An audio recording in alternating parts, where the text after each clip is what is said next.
chapter 13 of Ramayana's Kishkindha Kanda, the fury of Lakshmana. Apadam hartaram dataram sarvasampadam lokaviramam Shriramam bhuyo bhuyo namamiham. Situated between two peaks could be seen the city by name Kishkindha. The entrance to the city was through a cave, and it was inaccessible to anyone, guarded as it was by the Vanaras who had been posted at the mouth of the cave. Lakshmana saw these monkeys, and his lips throbbed in anger and when he thought of their master.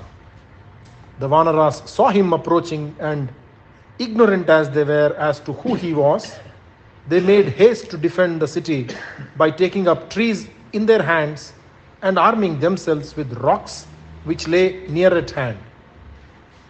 The sight of the monkeys and their attempts to attack him, if need be, made Lakshmana doubly angry. Seeing his fury, they became frightened and ran away from his presence. He looked like death at the end of the yuga. The monkeys hurried to the mansion of the king and announced to Sugriva the arrival of Lakshmana, and they told him about the extreme anger which sat on his brow. Sugriva was drunk and he was lost to the world in the embrace of Tara. He would not attach any importance to the words of the monkeys. The ministers of the king, realizing the danger that was threatening the city, led the army out to accost the intruder. Angada guarded the several entrances to the city. Lakshmana saw the army marching out of the city gates. He was beside himself with fury. His eyes were now crimson with rage, and he sighed when he thought of his brother languishing in the cave and the reception which he was getting at the gates of Kishkindha. Angada came out of the city to meet him. He saw the angry face of Lakshmana, and he thought that Lakshmana was like the king of serpents, Adisesha. The young prince was worried and afraid. He came and stood near the angry brother of Rama.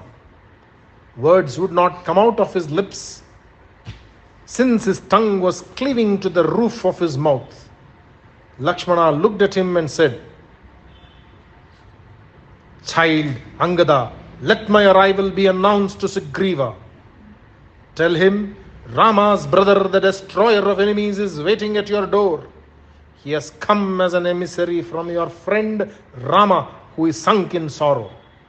If there is a shred of dharma in your king, let him do what he has to be done. Child Angada, repeat these words to your king and bring me back his reply." Angada was scared out of his wits by the words of Lakshmana. He rushed to his uncle and told him, "Lakshmana is here." His face was pale and there was nothing but fear in it. He prostrated before Sugriva and his mother. He repeated the words of Lakshmana. The slothful king was still unaware of the danger which was threatening him. He was so drunk he could not open his eyes. The terrified noise made by the monkeys could be heard even inside the palace. Sugriva was roused out of his stupor by their shouting. His ministers, who had been told about the arrival of Lakshmana, came to the presence of Sugriva. They tried to make him realize the great threat to their security. After he had regained a semblance of wakefulness, Sugriva was addressed by Hanuman. "My lord, the Kosala brothers, Rama and Lakshmana, are truthful and righteous. Your friendship was promised to them, and they have helped you to regain this kingdom which you had lost.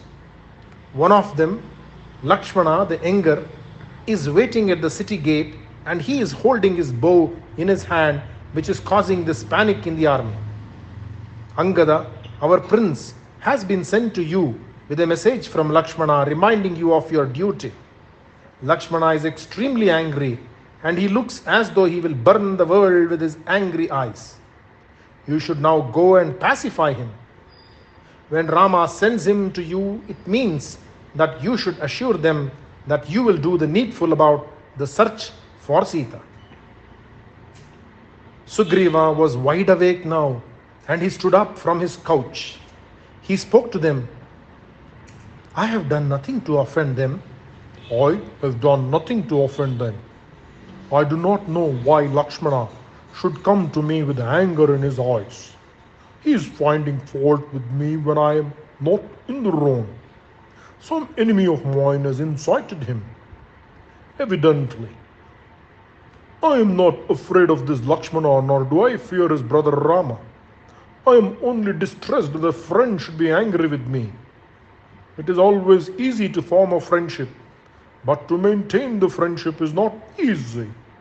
Because of the mind and its fickle nature, the slightest carefulness is apt to spoil friendship. That is why I am afraid. I know that I can never repay the benefit I have derived from Rama. I owe my everything to him. Hanuman said, It is but meet that you should speak thus and assure us that you have not forgotten what Rama has done for you. To oblige you, he dispatched to the city of Yama, Vali, who was valiant like Indra. And now, without any obstacles in your path, you have ascended the throne. Rama is not seriously angry with you. It is just a slight displeasure he has expressed through his brother. I am sure of it. You have been, to an extent, careless, and you have allowed time to lapse. You have not kept track of the seasons. The rainy months have gone, and it is now the season Sharad, which beautifies the forest with its fresh green look.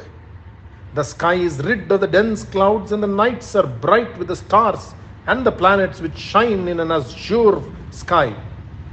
The rivers are no longer filled with turbid water, but we see clearness in every water spot, in every lake and every river. The time has come when you should remember the promise you made to Rama, and that is the reason which brings the brother of Rama to your doorsteps now. Rama has been separated from his wife, and he has been counting the days when the pangs of separation will come to an end. Pained in mind and heart, he has sent Lakshmana to you. If the words of the messenger are slightly terse and sharp, please do not be offended by them. I feel that the only way to pacify Lakshmana is to go to him with folded palms and ask him for his pardon. I am your well-wisher, and so I have made bold to talk to you so frankly so as to what you should do. It is my duty to save you from the wrath of a righteous man who has been sorely tried. Remember, my lord, if Rama should be really angry, if he should take the bow in his hand and string it, the three worlds will tremble and he can destroy them all. If Rama should change in his feelings towards you, then nothing can save you or us. Please remember the debt you owe him and make certain that he does not give way to anger. You should not be indifferent to these valiant brothers from Ayodhya, even in your thoughts. Rama has great affection for you, and you should make every attempt to retain that affection. Hanuman's words had the proper effect. Lakshmana was requested to enter the city, and very humbly he was conducted inside Kishkindha. The doorkeepers saluted him with great respect, and they were frightened to see the anger on his brow. He walked along the path which led to the mansion of the king. Soon he reached the doorway, and he entered it like the sun entering a dark cloud. It was jealously guarded, and no one tried to impede his progress. Lakshmana entered the palace and passed several sections and terraces which were richly decorated. He reached the Antapura of Sugriva and passed at the doorway. Music could be heard from inside, and the twanging of the strings of the veena. Beautiful women were to be found everywhere. Unused as he was to the company of women, Lakshmana was feeling quite shy and embarrassed by them. The music, the sound of their anklets, and the fragrance which was all over the place were making him feel uncomfortable. He could not bear it, and to shut out the music of them, he twanged the bowstring. Lakshmana stood apart in a corner of the hall. not wishing to be part of the crowd of women. Jai Shri Ram. Jai Shri Lakshmana. Shri Rama Rama Rameti Rame Rame Manorame Sahasranama Tattulyam Ramanama Varanane. Om Shri Ramar Pranamast. Chapter 14 of Ramayana's Kishkindha Kanda. Lakshmana is pacified. Apadamahartaram Dataram Sarvasampadam Lokaviramam Shriramam Bhuyo Bhuyo Namamyam. Sugriva heard the sound of the bow and he trembled. He rose up from his couch. He thought to himself, Lakshmana has come as announced by Angada. I dare not face him and his anger. He turned to Tara and said, Tara, Lakshmana is very gentle by nature and easily pacified, but his anger frightens me. Rama will never be angry without a cause. Why then has he sent Lakshmana, who has come with such an angry look on his face? He seems to be prepared to destroy the entire city. What do you think of it? Tara, go to him and find out from him what has caused this displeasure in the brothers' hearts regarding me. Speak to him in such a way that his anger may be appeased. He will not be able to display his anger in your presence. Great people will never behave in a manner harmful to women. I want you to go first and make him shed his rage. I will follow you and talk to him after a while. Tara left his apartments and walked towards the hall where Lakshmana was waiting for Sugriva. Her gait was halting and her eyes were half closed with intoxication. Her clothes were all awry, and with her body doubled up because of fear, she went to Lakshmana with a desire to pacify him. That noble-minded prince looked at the queen of the Vanara king and noticed the condition she was in, and he was trying to ignore her. He could not display his feelings in front of a woman, and he bent down his head to avoid looking at her.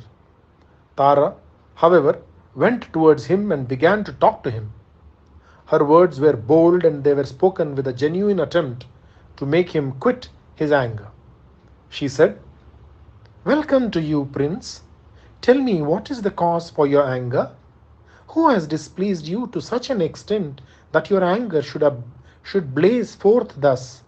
Who has been foolish enough to touch fire which has been kindled in a forest abounding in dried trees?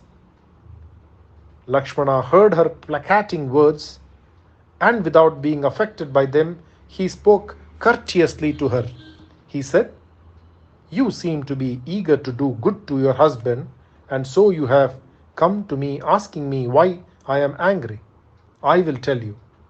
Your husband is lost in the morass caused by indulgence in the pleasures of the senses, and as a consequence he has lost count of dharma, his duty. How is it you have not understood him properly?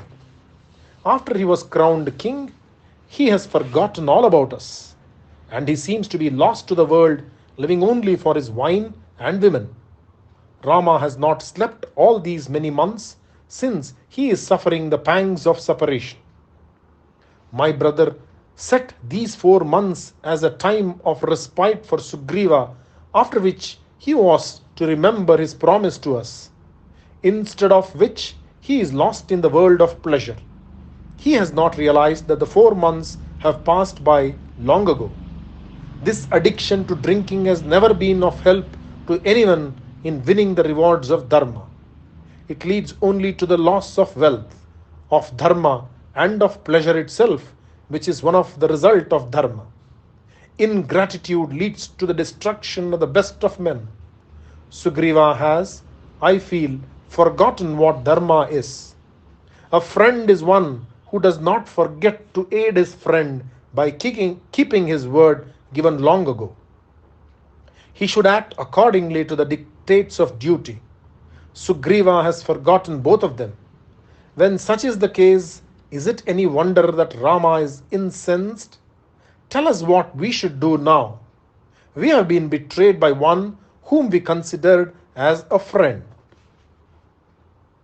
Tara listened to his words and replied in a soft voice. Her manner was gentle and her words were chosen carefully. She said, "This is not the time for anger, O prince.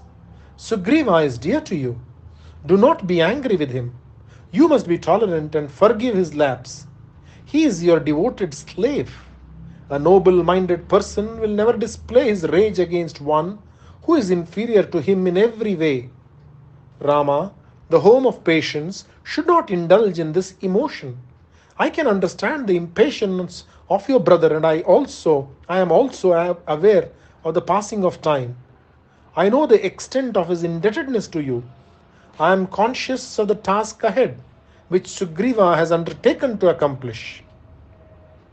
Believe me, the power of Kama is great, and it is not possible to control it. Sugriva has become a slave to Kama, and so he has forgotten several things which he should have remembered. Your grace is not yet brought under the sway of Kama, and so you cannot understand him or sympathize with him. A man who is a slave to his passions will not be aware of anything else. Forgive your friend for his apparent indifference. He has been guilty because of his weakness. Even rishis who have performed tapas have strayed from the path of dharma because of this powerful Kama. Need I say anything about a mere monkey which is fickle by nature and who has been denied these pleasures for so many years? She paused for a while and continued. Let me tell you that Sugriva has already taken the steps which are necessary for the accomplishment of his task. Hundreds and thousands of monkeys have been asked to be present in Kishkindha. They are coming from all over the world, and very soon they will set out on the quest for Sita. Pure as you are in your thinking and your conduct, it will not be any lack of decorum if you enter the antapura of your friend. Be pleased to come with me. Led by Tara and desirous of meeting Sugriva, Lakshmana followed her into the inner apartment of the king. Sugriva was there, seated on a golden couch covered with brocade. He was wearing many ornaments and he was surrounded by his women. Lakshmana's anger threatened to come to the surface again when he saw Sugriva with his arms round Ruma. Sugriva saw Lakshmana entering with Tara and he was scared. He was hoping that Tara had, to an extent, placated him. He rose up from his couch and came to Lakshmana, who was a picture of wrath. He folded his palms together and stood silent. Jai Shri Ram. Shri Rama Rama Rameti Rame Rame Manorame Sahasranama Tattvalyam Rama Nama Varanane. Om Shri Ramar Pranamast.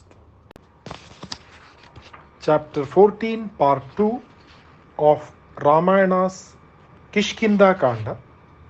Lakshmana is pacified. Apadamahartaram Dataram Sarvasampadam Lokabhiramam Shri Ramam Bhuyo Bhuyo Namamyam. Lakshmana said, a king wins a good name if he is endowed with good qualities, with a heart full of compassion for others, with a heart full of gratefulness for favors received, and who is truthful. If, however, a king dares to be an adharmi and forgets his promise to his friends, can there be a man more heinous than he? There are said to be prayashchittas for all sins, including the sin of killing a Brahmin. But there is no redemption for an ungrateful soul. We are forced to conclude that you spoke an untruth when you promised to help us in our search for Sita. You are not worthy of respect. Rama kept his word, but you have failed to do so. Rama's arrows are waiting to send you to the abode of death, where you can join your brother. The gateway through which Vali entered it is not closed yet, and if you so desire, there is still time for you to save yourself. Try and remember the friendship formed in the presence of fire and act accordingly. Tara tried to talk once again and pacify Lakshmana. She said, "You have come to the wrong conclusion. He is not ungrateful, nor is he a wicked and untruthful person. He does not, even for a moment, forget his debt of gratitude to Rama. As I told you before, he has forgotten himself in the many pleasures of the harem. Forgive him for this apparent lapse and show your nobility. Sugriva is not an adharmi, and you must believe it when I tell you so. For the sake of Rama, he will give up everything, even the kingdom, me and Ruma. He is devoted to Rama. He will not rest until Rama is united with Sita.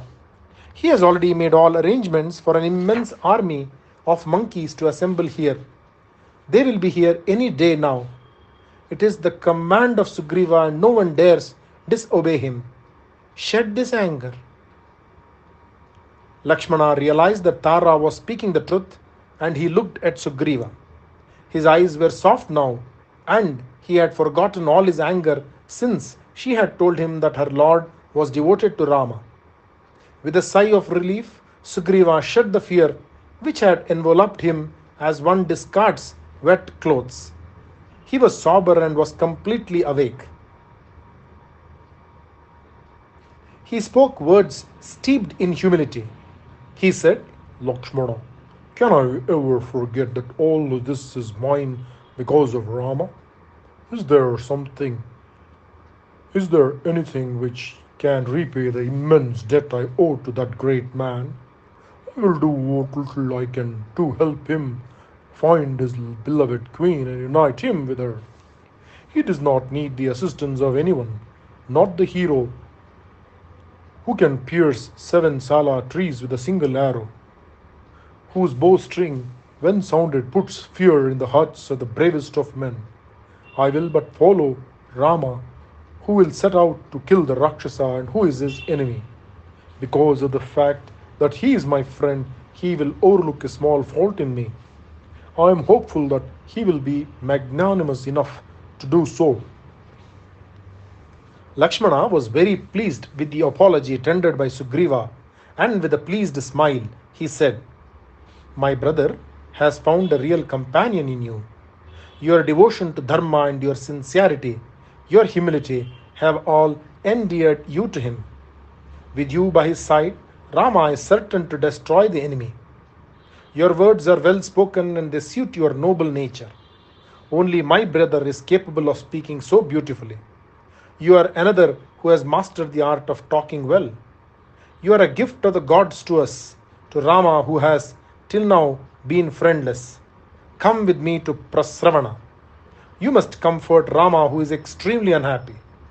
I spoke so harshly to you because I have been with Rama during these 4 months of unhappiness, and to see him suffer was unbearable. I spoke impulsively. Please forgive me for my impetuous words." Sugriva turned to Hanuman, who was standing by his side, and gave the orders for the collection of the army. He said, "As I have already said, the army would have begun its march towards Kishkindha. Vanaras from all the mountains like Vindhyas, Haimavan, Mahendra, and Kailasa, and many other places have been asked by me to assemble here. Ask my messenger to hurry and collect the army. 15 days was the limit I had set, and 5 days have already passed. They must be here in another 10 days." Even as he was speaking, some of the monkeys arrived, and they came to him with fruits and gifts as their offering to the king. He accepted them gracefully and sent them to their homes.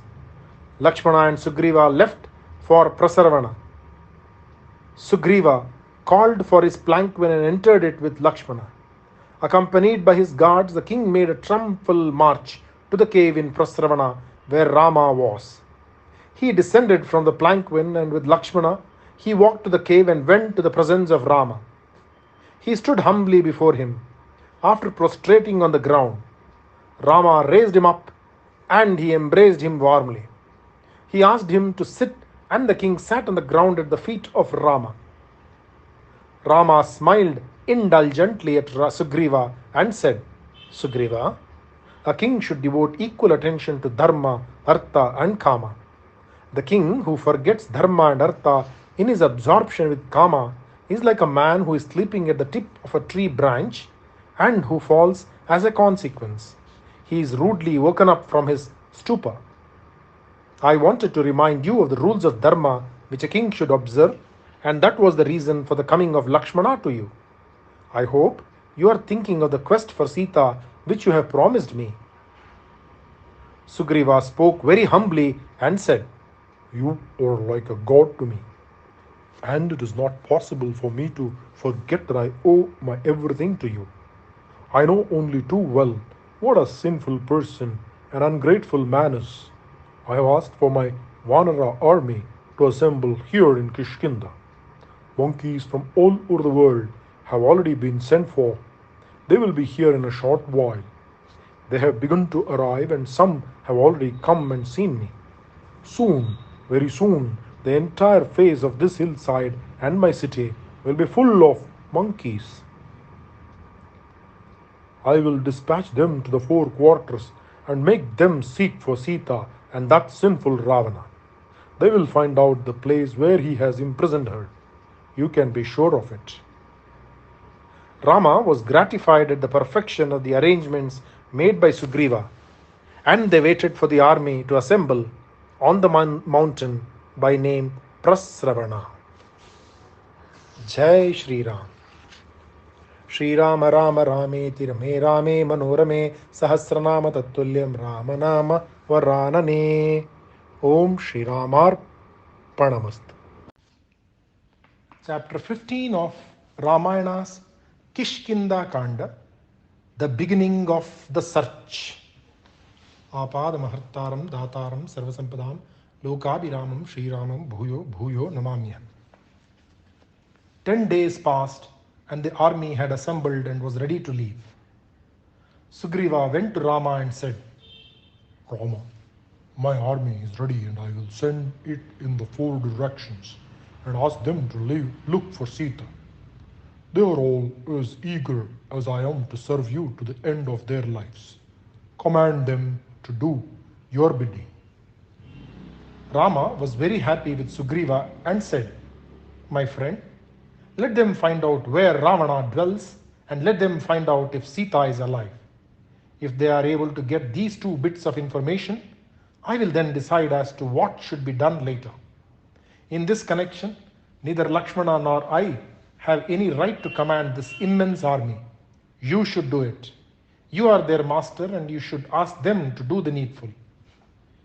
You are a friend and a wise man. You know how to act in every situation. You are the person to take care of everything. Sugriva summoned a monkey chief by name Vinata and asked him to take a portion of the army with him and travel eastwards. He said, Search for Sita in the caves and the slopes of the mountains. Travel across the forests, rivers and rivulets. Cross the river Ganga, Yamuna and Saraswati. Sindhu river will be in your path, and Sona, whose water glisten like gems. Search for her in the countries which you come across.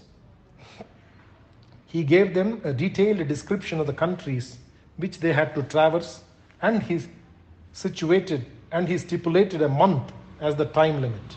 He said, You must achieve your ends by the time the month is over. If you tarry longer, you will have to face death. Come back with success, crowning your efforts. Sugriva decided to send Hanuman to the south, and the leader of the deputation was Angada. The chosen few were in this group. Sugriva described the south in detail, and then he summoned Shushena, the father of Tara. He told Rama who he was and added that Shushena was one of his most able chiefs. Sugriva paid the respect due to him as the father of Tara and said, Take a portion of the army and go in the westerly direction to search for Sita. He described in detail the several countries and mountains which had to be crossed and passed. Sushena left with his army. Shatabali, another capable chief, was asked to take his army towards the north. After he had assigned the tasks to the different chiefs, Sugriva asked Hanuman to listen to his special instructions. He said, Hanuman, in my opinion, there is no one as capable as you are in doing my bidding. There is no place which is inaccessible to you. Nothing on the face of the earth, nor the sky with its myriad clouds, nor all the seven seas can impede your progress. You know about the many spots on this earth and in the other world also. Your valor, your speed, which is very like that of your father, are all unequaled. I entrust to you the task of discovering the whereabouts of Sita. I consider you to be the ablest of my men, and I am certain that you will be able to achieve our aim when the others fail. Sugriva added, I feel that Sita is somewhere in the south, since on that memorable day when she dropped the bundle of jewels on the Rishyamukha, the Rakshasa was traveling fast in that direction. I am sure he has imprisoned her there. Rama was listening to the words of Sugriva. He felt that Hanuman would be the one to see Sita. Ever since the day Hanuman came to him on the slopes of Rishyamukha on that unforgettable day, Rama had been greatly impressed by the wisdom of Hanuman, his humility, his valor. Rama felt as though he had already achieved the purpose of this journey, and he spoke with great affection. Hanuman, I agree with your king, and I feel that you will be the one to find my Sita. Rama removed his signet ring from his finger and said, Take this with you and give it to Sita so that she will be convinced that you have been sent by me. Rama felt a deep sense of contentment which was absent from his mind all these days, and he knew that Hanuman would bring him news of Sita. Hanuman received the ring with his palms cupped together, and holding it above his head, he prostrated before Rama. Hanuman made preparations for the journey. He looked like the moon on a clear sky surrounded by 1,000 stars. Rama's parting words were, Hanuman, remember that I am depending entirely on you. Make every attempt until you succeed in locating the hiding place of Sita. Sugriva asked the entire army to hurry towards achieving their goal. The army, made up of the monkeys, covered the earth like fireflies in the forest, and they set out on their quest. Jai Shri Ram, Jai Shri Hanuman. Shri Rama Rama Rameti, Rame Rame Manorame, Sahasranama Tattulyam Ramanama Varanane. Om Shri Ramar Pranamast. Chapter 16 of Ramayana's Kishkindha Kanda, the south-bound Vanaras. Apadamahartaram Dataram Sarvasampadam Lokabhiramam Sriramam Bhuyo Bhuyo Namamyam. Before Sugriva left for Kishkindha, after sending the armies, Rama asked him, My friend, you seem to know all there is to know about the entire surface of the world. From your instructions to the different chiefs, I could gather as much. How is it possible for you to have so much information about the different countries? I will tell you, said Sugriva. I have told you already about my brother and his anger when he saw that I was ruling the kingdom which was rightfully his. He tried to kill me. I ran away from him and he chased me. He made me flee down the caves and mountains, and I ran while he followed. That was when I became familiar with all the many countries of the world. The entire world has been covered by me when I was pursued by Vali. My faithful ministers whom you met on Rishyamukha were the only companions I had. Hanuman, the wise, remembered the curse of Matanga and he told me about it. We had forgotten about it completely in our panic. Hanuman said, We can dwell in peace on the mountain and we will be safe from Vali since he dare not enter the surroundings of Matanga's ashrama. This is when, this is the way I was able to learn all about the countries of the world. Rama waited for the end of the month which had been stipulated by Sugriva. Prasravana was their dwelling place as before, and Lakshmana tried in every way to help his brother to assume a semblance of cheer, and they were hopeful about the future. Vinata, who had gone towards the east, Sushena, who had been asked to cover the west, and Satabali from the north, searched in vain with their immense army for Sita and Ravana. At the termination of a month, they came back to Kishkindha and told Sugriva about their fruitless search. They were dejected about it, but they could not achieve their desire. Sugriva was with Rama on the Prasravana hill. He spoke to Rama and said, We are certain that Sita is somewhere in the south, since we saw Ravana traveling in that direction when he was carrying her away. Hanuman, the son of Vayu, is sure to descend where the others have failed. He will surely bring us news of Sita and of the place where she is kept as a captive. Tara, one of the ministers of the king, was with Angada and Hanuman in the group sent to the south. They went to all the places which had been mentioned by Sugriva. The many caves in the great Vindhya mountains, the dense forests, the peaks of the hills, the many waterfalls and the slopes of the mountains were searched thoroughly by them. The place was extremely large and they found it a difficult task indeed to investigate every cave and every forest. They abandoned forest after forest, and with every step their depression increased. They came across several interesting places.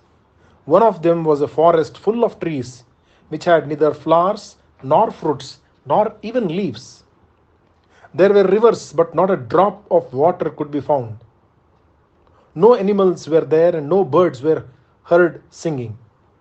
There were no creepers clinging to the trees, and there was no grass even to soften the harsh look of the landscape. In the midst of it all was a rishi by name Kandu, who lived there all alone. Where he was could be found some water and some ponds with flowers in them, some trees with greenery in them and fruits too. The story was that the rishi lost his son, who was but 16 years old, and in anger he had cursed the forest to become lifeless. Crossing all those places, they proceeded further south, intent on their quest. All on a sudden they came across a Rakshasa. He was huge like a mountain and he was fearful to look at. He was the son of Maricha and he came towards them with a terrible cry. Angada was certain that he was Ravana himself, and there was a fight between the two. The young Vanara prince used his fist to beat the Rakshasa, and in a matter of moments, Maricha's son was dead.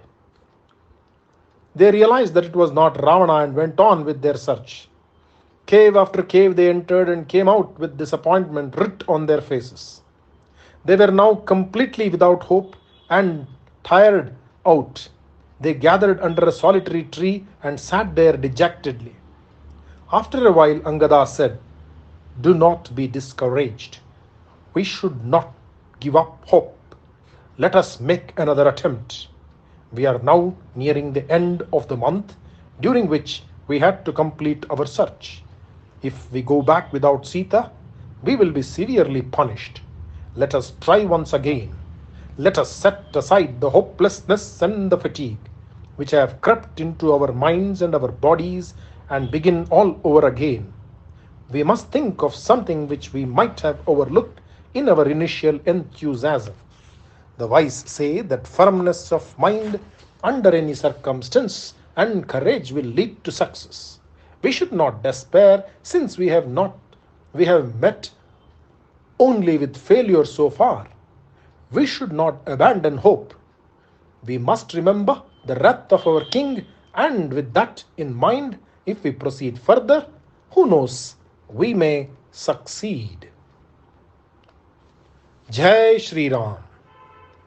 Shri Rama Rama Rameti Rame Rame Manorame Sahasranama Tattulyam Rama Nama Varanane.